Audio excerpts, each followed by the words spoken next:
Good morning, welcome back to my new blog. যে যেখান থেকে আমার এই ব্লগটা দেখছো, আশা করব সবাই খুব ভালো আছো। ঈশ্বর সবাইকে খুব ভালো রাখুক, সবার মনের আশা পূর্ণ করুক। আমরাও ভালো আছি। একটা নতুন দিনের সকাল, একটা নতুন ব্লগ নিয়ে চলে আসলাম। আশা করব আজকের ব্লগটাও তোমাদের অনেক বেশি ভালো লাগবে। আজকে হচ্ছে শিশু দিবস। তো সমস্ত শিশুদের বা আমার যারা সন্তান সমতুল্য সবাইকে জানাই শিশু দিবসের অনেক অনেক শুভেচ্ছা, ভালোবাসা, আদর।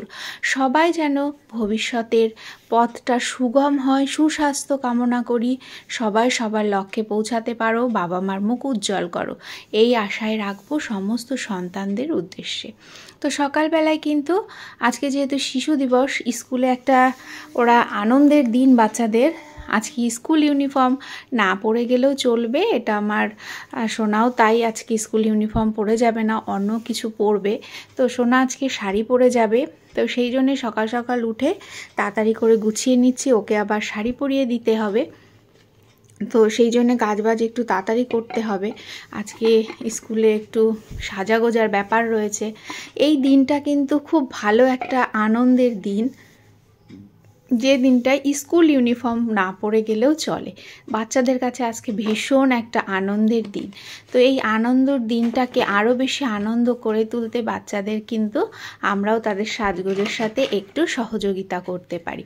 আজকে বৃহস্পতিবার, তাই ঠাকুরের বাসন, ঠাকুরের ফুল পাতা তোলার সব কিছুই কিন্তু একটুখানি চাপের, একটু বেশি কাজের ঝুঁকি। তো সেই জন্যে আগেই বসে গেছি, তাড়াতাড়ি করে বাসন টাসন মেজে নিই। আজকে জানো তো এইভাবে বসতে আমার খুব কষ্ট হচ্ছিল, কেন কি জানি, মানে বসতেই পারছিলাম না। আর ঠান্ডা লাগলে আমার এত কষ্ট হয় শরীরের মধ্যে, সেই আজকে একটু ঠান্ডাও লেগেছে, সেই জন্য হয়তো আমার অসুবিধা হচ্ছিল। তো তার মধ্যে দিয়ে তাড়াতাড়ি করে ঠাকুরের সব বাসন গোসনগুলো মেজে নিলাম। ফুল পাতা তো তুলেই নিয়েছি, তারপর চলে এসেছি ঘর ঝাড় দিতে। ঘরগুলো সব ঝাড় দিয়ে নিলাম, নিয়ে তারপরে মুছে নিচ্ছি। মুছে তারপরে যাব আমি আমার অন্যান্য কাজগুলো। সোনাকে শাড়ি পরিয়ে দেবো, ওর খাবার বানাবো। তো একের পর এক কাজ করতেই হয়। আর আমার সোনার কোথাও যাওয়ার থাকলে না, সেদিন একদম খেতে চায় না। তো সেই জন্যে অল্প করেই একটু রান্না করব, একদম না খাওয়ালেও হয় না। তো গাড়ি আজকে তাড়াতাড়ি আসবে বললো। তো এই দেখো সোনার সব ছোট্ট ছোট্ট বুনুরা চলে এসেছে, গাড়ি অলরেডি চলে এসেছে, ওরা একসাথেই যায়। এই দেখো সোনা আজকে একটা শাড়ি পরেছে, কেমন লাগছে দেখো। আমার সেই ছোট্ট সোনাটা আস্তে আস্তে বড় হয়ে গেছে, শাড়ি পরে যেন আজকে চেনাই যাচ্ছে না, কত বড় বড় লাগছে। তো সোনা স্কুলের পথে রওনা হয়ে গেল। আর আমি এই দেখো এখন আমার ব্রেকফাস্ট বানাচ্ছি। সকালবেলা একটা পরোটা বানিয়ে নিলাম, এটা দিয়েই আজকে সকালবেলায় খেয়ে নেব। আর আমার যখন প্রচণ্ড ঠান্ডা লাগে, একটু শরীরটা খারাপ লাগে, যদি এরকম করে একটু ব্ল্যাক কফি বানিয়ে নিই না, তাহলে খেলে বেশ শরীরটা ভালো লাগে। তাই সকাল সকাল ব্ল্যাক কফি বানিয়ে নিলাম বেশ অনেকটা পরিমাণে, সঙ্গে একটা পরোটা। তো এটা দিয়েই আজকে সকালের ব্রেকফাস্ট হয়ে গেল আমার। তারপরে চলে এসেছি আমি স্নান করে, দেখো জামা কাপড়গুলো মেলতে। আজকে যেহেতু বৃহস্পতিবার, পুজো দেওয়ার মানে অনেকটা সময় লাগবে, সেই জন্যে ধীরে সুস্থে পুজো দেবো। আর পুজো দেওয়াটা না তাড়াতাড়ি করলে মনের কোনো শান্তি আসে না। সবসময় একটুখানি সময় নিয়ে যদি আমরা পুজোটা দিই, তাহলে আমাদের মনের একটা শান্তি কিন্তু আসে। তো সেই জন্য আমিও চেষ্টা করি সমস্ত কাজ গুছিয়ে নিয়ে ধীরে সুস্থে পুজোটা দিতে, তাহলে একটু শান্তি ভরে পুজোটা দিতে পারবো। সব সময় যদি তাড়াহুড়ো করতে চাই, তাহলে কিন্তু লাইফটা একটু হেল হয়ে যাবে। সেই জন্যে কিছু একটা জিনিস ধীরে সুস্থে নিজের মতন করে করলে ভালো লাগবে। তো এটা সব জামাকাপড় মেলে এই দেখো ঠাকুরের কাছে চলে এসেছি। আজকে বৃহস্পতিবার, ঠাকুরের সব জামা কাপড়, ঠাকুরের আসনের কাপড়, এগুলো সব আমি চেঞ্জ করি প্রত্যেক বৃহস্পতিবারে। তারপর আমার মা লক্ষ্মীর শাড়ি সমস্ত কিছু সব চেঞ্জ করে ধুয়ে পুছে আবার নতুন করে মেলি। আবার প্রত্যেক সপ্তাহে কিন্তু আমি এগুলো চেঞ্জ করি। তো সেই রকম আজকেও করছি। তো ভীষণ সময় একটু বেশি লাগে, তো কিছু করার নেই, আমার সব কাজগুলোই করতে হবে। ঠাকুরের দিকটাও তো আমাকেই দেখতে হয়, কারণ একার সংসারে সব কিছু নিজের মতন করে মেনটেন করতে হয়। তো এই একটা কাপড় কিন্তু আসন মুছে আমি মেলে দিয়েছি। তারপরে এই যে এখানে আমি আমার গণেশ ঠাকুরকে বসাবো। গণেশ ঠাকুরের পাশে এইখানে কিছু টাকা অনেক দিন ধরে রয়েছে, তো ওগুলো আমি গণেশ ঠাকুরের পাশেই রেখে দিই। দেখো আমার গণেশ ঠাকুরকে একটা জামা পরিয়ে দিচ্ছি, শীত পড়ে গেছে সেই জন্যে। এখানে আমার দুটো জামা আনা রয়েছে ঠাকুরের, তো গত সপ্তাহে আনফর্চুনেটলি পরানো হয়েছিল না, তো আজকে এই দেখো একটা লাল রঙের একটা ড্রেস পরিয়ে দিলাম। কি সুন্দর লাগছে দেখতে, তাই না? তো এই দেখো পরিয়ে বসিয়ে দিয়েছি কিন্তু একটা টাকার উপরে। তারপর আমি এবার আমার মা লক্ষ্মীকে বসিয়ে দেব। 5টা 1 টাকার কয়েন রয়েছে, সেগুলো সাজিয়ে তার উপরে বসাবো। তার আগেই দেখো মাটির যে জিনিসটা, এখানে আমি ঘট বসাই।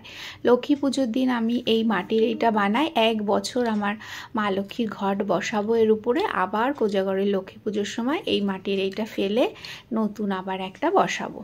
এটা কিন্তু 1 বছর আমার ঘরে থাকবে। তো এই যে মা লক্ষ্মীকেও শাড়ি ঠাড়ি চেঞ্জ করিয়ে মাথায় ওড়না দিয়ে বসিয়ে দিয়েছি। আর এই যে সলতে দিয়ে দিলাম। তোমাদেরকে কিছু কিছু কথা আমি বলে থাকি সব সময়, সলতে কোনো সময় একটা দেবে না, সলতে সব সময়ের জন্যে 2টো সলতে দেবে, একটার উপরে আর একটা সলতে। এই সমস্ত জিনিসগুলো কিন্তু একটু মেনে চলতে হয়। তারপরে এই যে ঘটের উপরে মঙ্গল চিত্রটা এঁকে নিচ্ছি, নিয়ে তারপর ঘটের মধ্যে জল দিয়ে আমি একটা হরিতকিও দিয়ে দেব, উপরেও 5টা ফোঁটা দিয়ে দিই। এটা আমার মনের ভক্তি ভরে দিই। তারপর ঘট পূর্ণ জল দিয়ে দিলাম, দিয়ে একটা হরিতকি জলের মধ্যে দিয়ে দিলাম, দিয়ে এই যে আম্রপল্লব দিয়ে দিলাম, এটা পেতলের। তারপরে পান, দেখো আমাদের গাছের পানগুলো কত বড় হয়েছে। এখন না দুর্বার একটু ক্রাইসিস, যেহেতু জলে সব একদম মানে সব গাছপালা নষ্ট হয়ে গেছে, দুর্বার খোঁজ পাওয়া যাচ্ছে না, তাও কিছু পেয়েছি। আর এই যে বেলপাতা দিয়ে মা লক্ষ্মীর প্রিয় জবা ফুল দিয়ে মায়ের সামনে ঘরটা আমি বসিয়ে দিলাম। তারপর আমি এপাশে দিয়ে দেব আমি লক্ষ্মী করি, তার পাশে দিয়ে দেব জল শঙ্খ। তো জল শঙ্খের মধ্যে একটুখানি জল দিয়ে তারপর জল শঙ্খটা কিন্তু বসাতে হয়। তো এই যে বসিয়ে দিলাম। তো আমার ঠাকুরের এইসব মোটামুটি সাজানো হয়ে গেছে। মা লক্ষ্মীর কপালে সিঁদুর দিয়ে আমি গণেশজির কপালেও একটু সিঁদুর দিয়ে দিলাম।